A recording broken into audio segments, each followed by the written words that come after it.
Lukas 13 ayat 1 sampai ayat 35.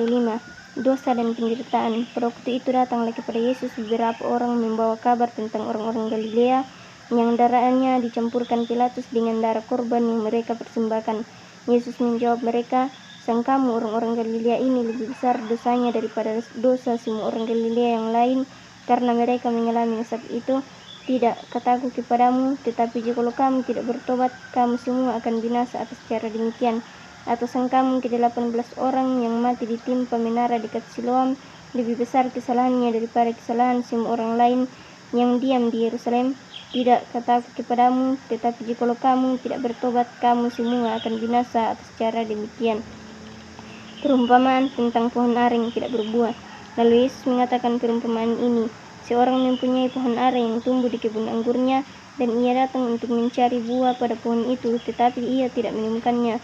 Lalu ia berkata kepada pengurus kebun anggur itu, "Sudah 3 tahun aku datang mencari buah pada pohon ara ini, dan aku tidak menemukannya. Tebanglah pohon ini.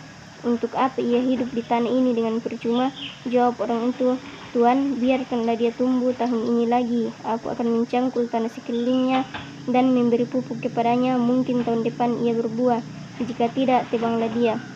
Menyembuhkan orang sakit pada hari Sabat. Pada suatu kali Yesus sedang mengajar dalam salah satu rumah ibadat pada hari Sabat. Di situ ada seorang perempuan yang telah 18 tahun dirasuk roh sehingga ia sakit sampai bungkuk punggungnya dan tidak dapat berdiri lagi dengan tegak. Ketika Yesus melihat perempuan itu, ia memanggil dia dan berkata kepadanya, "Hai ibu, penyakitmu telah sembuh." Lalu ia meletakkan tangannya atas perempuan itu, dan seketika itu juga berdirilah perempuan itu dan memuliakan Allah. Tetapi kepala rumah ibadat gusar karena Yesus menyembuhkan orang pada hari Sabat. Lalu ia berkata kepada orang banyak, "Ada 6 hari untuk bekerja. Karena itu datanglah pada salah satu hari itu untuk disembuhkan dan jangan pada hari Sabat." Tetapi Tuhan menjawab dia, katanya, "Hai orang-orang munafik, bukankah setiap orang di antaramu melepaskan lembunya atau keledainya pada hari Sabat dari kandangnya dan membawanya ke tempat minuman? Bukankah perempuan ini yang sudah 18 tahun diikat oleh iblis harus dilepaskan dari ikatannya itu karena ia adalah keturunan Abraham?"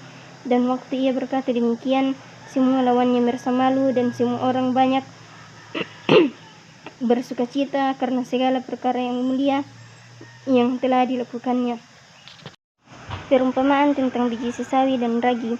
Maka kata Yesus, "Seumpama apakah hal kerajaan Allah, dan dengan apakah aku akan mengumpamakannya? Ia seumpama biji sesawi yang diambil dan ditaburkan orang di kebunnya. Biji itu tumbuh dan menjadi pohon, dan burung-burung di udara bersarang pada cabang-cabangnya." Dan ia berkata lagi, "Dengan apakah aku akan mengumpamakan kerajaan Allah? Ia seumpama ragi yang diambil seorang perempuan dan diadukkan ke dalam tepung terigu 3 sukat sampai khamir seluruhnya. Siapa yang diselamatkan?" Kemudian Yesus berjalan keliling dari kota ke kota dan dari desa ke desa sambil mengajar dan meneruskan perjalanannya ke Yerusalem. Dan ada seorang yang berkata kepadanya, "Tuhan, sedikit saja ke orang yang diselamatkan."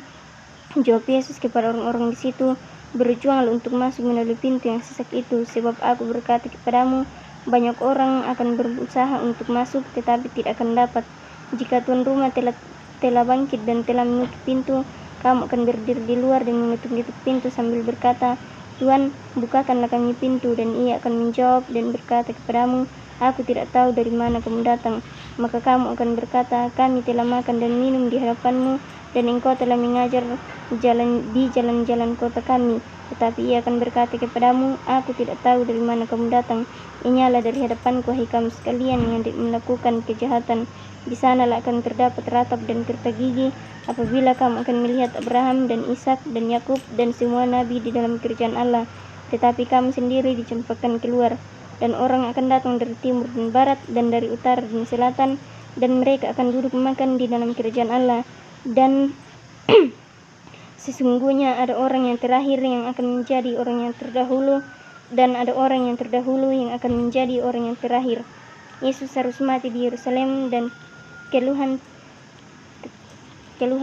Yesus harus mati di Yerusalem, keluhan terhadap Yerusalem.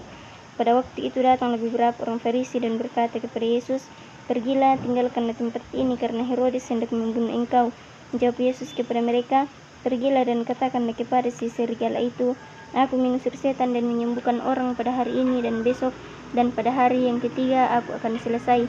Tetapi hari ini dan besok dan lusa aku harus meneruskan perjalananku, sebab tidaklah semestinya seorang nabi dibunuh kalau tidak di Yerusalem. Yerusalem, Yerusalem, engkau yang membunuh nabi-nabi dan melempari dengan batu orang-orang yang diutus kepadamu.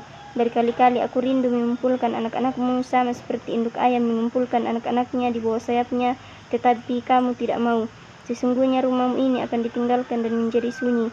Tetapi aku berkata kepadamu, kamu tidak akan melihat aku lagi hingga pada saat kamu berkata, diberkatilah dia yang datang dalam nama Tuhan. Amin.